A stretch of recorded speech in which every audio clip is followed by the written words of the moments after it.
अंतिम पड़ाव 14 दिन 1750 किलोमीटर और 36 विधानसभाएं पूर्ण करके आज आपके बीच में यहाँ पहुंचे हैं। और जनता का आक्रोश सड़क पर, मोहल्ले में, गली में, खेत में, पान की दुकान पर, चाय की दुकान पर, चौराहे चौराहे, गली गली जनता का आक्रोश भ्रष्ट, झूठी, कमीशनखोर, किसान विरोधी, दलित आदिवासी विरोधी, बहनों की असुरक्षा करने वाली भारतीय जनता पार्टी की सरकार के खिलाफ नजर आता है। और ये आक्रोश हजारों की तादाद में एक ऐतिहासिक जन आक्रोश यात्रा बुंदेलखंड में हमने की। हजारों की तादाद में जनता सड़कों पे नजर आई और ये स्पष्ट करता है कि मामू आपकी रवानगी अब तय है।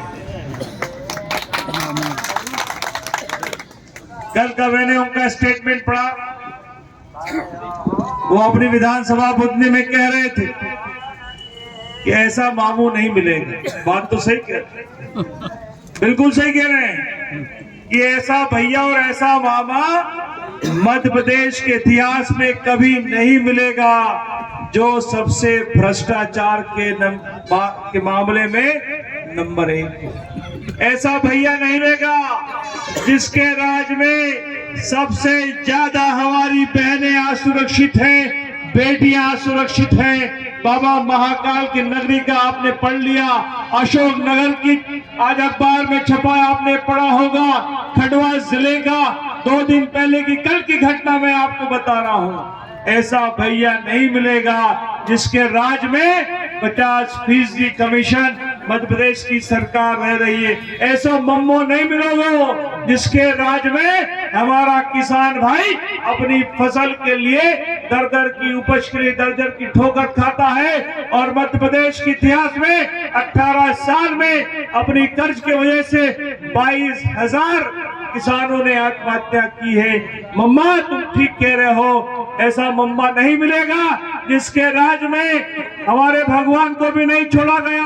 बाबा महाकाल के बनने पर लोकमेर कमीशन खाया गया, ओंकारेश्वर के मंदिर बनने में कमीशन खाया गया। ऐसा मम्मो नहीं मिलेगा, ऐसा मामा, ऐसा भाई मध्य प्रदेश को नहीं मिलेगा जिसके राज में मध्य प्रदेश 3.5 लाख करोड़ के कर्जे में डूब गया है। ऐसा भाई और ऐसा मामा, ऐसा सगुनी मामा मध्य प्रदेश को आप कभी नहीं मिलने वाला है। और ये तय है कि आपको जाना है, आपकी रवानगी तय है। शिवराज जी की स्थिति ऐसी हो गई है जैसे हम बारात निकालते हैं ना, और एक घोड़े वाला होता है, घोड़ा डांस नहीं करता, पीछे चाबुक मारता है उसको, फिर उसको डांस कराता है। ऐसा हाल मध्य प्रदेश के मुख्यमंत्री का हो गया है। चाबुक चलती है दिल्ली से और मामा घोड़े की तरह, बारात की घोड़े की तरह डांस आगे आगे करता है। उसके पीछे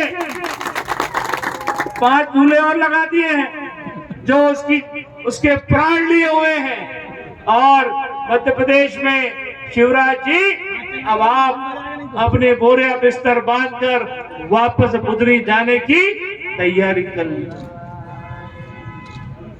मध्य प्रदेश शांति का टापू माना जाता है मित्रों, लेकिन आज मध्य प्रदेश में सबसे ज्यादा दुराचार अत्याचार कहीं होता है तो हमारी बहन बेटियों के साथ। ये कलंक है हमारे मध्य प्रदेश पर। बाबा तुम कलंक हो मध्य प्रदेश पर। तुम्हारे राज में बाबा महाकाल की नगरी में एक 12 साल की बेटी के साथ दुराचार अत्याचार होता है और वो नन्ही मोटी मासूम बच्ची 7 घंटे लोगों से सहायता के लिए घूमती रहती है, लेकिन उस बाबा महाकाल की नगरी में एक व्यक्ति उसकी सहायता करना नहीं आता है। और अंत में एक आश्रम के किसी बाबा को जब ये बात पता चलती है वो उसको अस्पताल में भर्ती कराते हैं और रात को 2 बजे जब वो हमारी छोटी नन्ही बच्ची खून में लथपथी सनी हुई थी, उसको इंदौर के अस्पताल में भर्ती कराया जाता है और आज भी वो बच्ची बेहोशी की हालत में है, अपने जान के लिए वहां पर संघर्ष कर रही है। ये मामा कल अशोकनगर में एक बेटी के साथ में कार के अंदर दुराचार होता है, उसको धारदार हथियार से उसके शरीर पर गोंदा जाता है और वो महिला भी, वो बेटी भी अस्पताल में पड़ी हुई। ये है मामा। ये मामा माफी लायक है क्या साथियों? इस मामा को कभी माफी नहीं मिलने वाली। शिवराज जी, आपको मध्य प्रदेश की जनता अब माफ नहीं करेगी। आज सांची आया हूं, बड़ा महत्वपूर्ण क्षेत्र है। रायसेन जिला हमारे भोपाल से लगा हुआ है। लोग भोपाल में रायसेन जिले में आते शाम, लेकिन आपके जो मंत्री जी हैं, हम सब भगवान राम की आराधना पूजा करने वाले लोग, रोज सुबह उठते हैं तो भगवान का नाम लेते हैं, जब मिलते हैं तब भगवान का नाम लेते हैं। मर्यादा पुरुषोत्तम के हम सब अनुयायी हैं। कोई मिलता क्या बोलता राम राम साहब कहते कि नहीं कहते? नाम क्या है? प्रभु राम। नाम तो प्रभु राम है, लेकिन काम कंस से भी खराब है। रावण जैसा काम करते हैं और नाम प्रभु राम। कैसे स्वास्थ्य मंत्री खुद ही बीमार है, झंडा वंदन करने जाते हैं वहीं गिर जाते हैं। और बीमार होना भी लाजमी है, क्योंकि कमीशन इतना ले रहे हैं। कमीशन 40%, 30%। मैं आपको अपने क्षेत्र की घटना बताता हूं। सोनी जी, मेरे क्षेत्र में सचिन छोटे भाई के विधानसभा में एक हमारे बहुत करीबी हैं, पाटीदार जी, उनकी बिटिया डॉक्टर बनी, उसका ट्रांसफर छिंदवाड़ा कर दिया। बहुत छोटी 20-22 साल की लड़की है। वो आए मेरे पास, हमने यहाँ चिट्ठी वहां चिट्ठी, मुख्यमंत्री को धमका फलाना, कई अधिकारियों को मंत्री जी को चिट्ठियां लिखी, काम ही नहीं हुआ। फिर हमने सोचा क्या किया जाए, कोई दूसरा बंदोबस्त किया जाए, क्योंकि बच्ची को वापस लाना था। 4 लाख रुपए ट्रांसफर कराने में लगे। कितने? 4 लाख का रिश्वत मंत्री जी के ओएसडी ने मेरे निजी लोगों से लिए। मैं इस बात का गवाह हूं। मैंने खुद प्रभु राम जी से 4 बार कहा। ये वही प्रभु राम जी हैं जो जब कांग्रेस में थे तो आपके हमारे पास में आते थे, चुनाव के लिए मदद लेने के लिए आते थे। अब मंत्री बन गए हैं तो वही कर रहे हैं जो दूसरे भाजपाई कर रहे हैं। ये वही प्रभु राम जी हैं जिनकी स्थिति कांग्रेस में शामिल होने के पहले क्या थी, कहां से कहां पहुंच गए हैं। साइकिल वाला हेलीकॉप्टर में घूमने लगा है, जीप वाला एंडेवर कार में घूमने लगा है। ये है हमारे डॉक्टर साहब। स्वास्थ्य विभाग की सारी सेवाएं पूर्ण रूप से चरमरा गई है। स्वास्थ्य विभाग मध्य प्रदेश का ऐसा विभाग है जहां पर भ्रष्टाचार चरम पर है। अगर कोई भी काम आपको कराना हो तो 30 से 40 से 50% कमीशन जब तक आप मंत्री जी को नहीं दे दोगे, आपका काम नहीं होने वाला है। अजो वो बैठ जाओ। ये मध्य प्रदेश के आपके क्षेत्र के मंत्री जी और विधायक जी की स्थिति है। क्या मंत्री जी माफी लायक है क्या? नहीं है मित्रों। इन मंत्री जी को इस विधानसभा के चुनाव में इस मध्य प्रदेश से, इस रायसेन जिले से और इस सांची विधानसभा से इनकी भी रवानगी वापस भोपाल करनी है, क्योंकि ये भी तो भोपाली है। रोज आते। मैं बुंदेलखंड से आ रहा हूं, 36 विधानसभा का दौरा करके आ रहा हूं।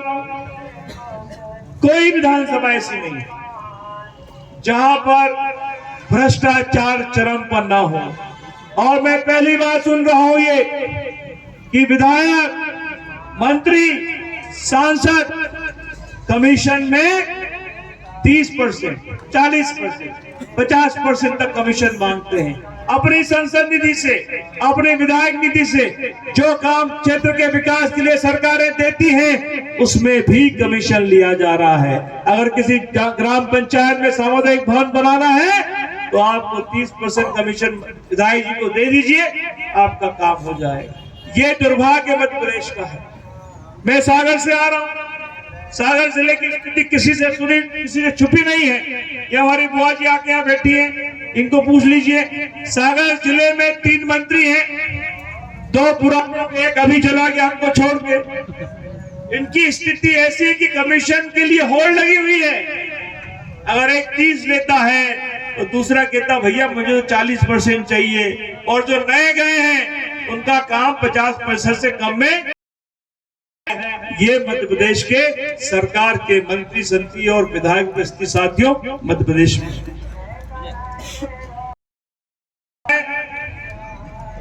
कांग्रेस की सरकार आ रही है और सांची पीछे ना छूटे, ये हम सबका उद्देश्य और लक्ष्य इस चुनाव में होना चाहिए।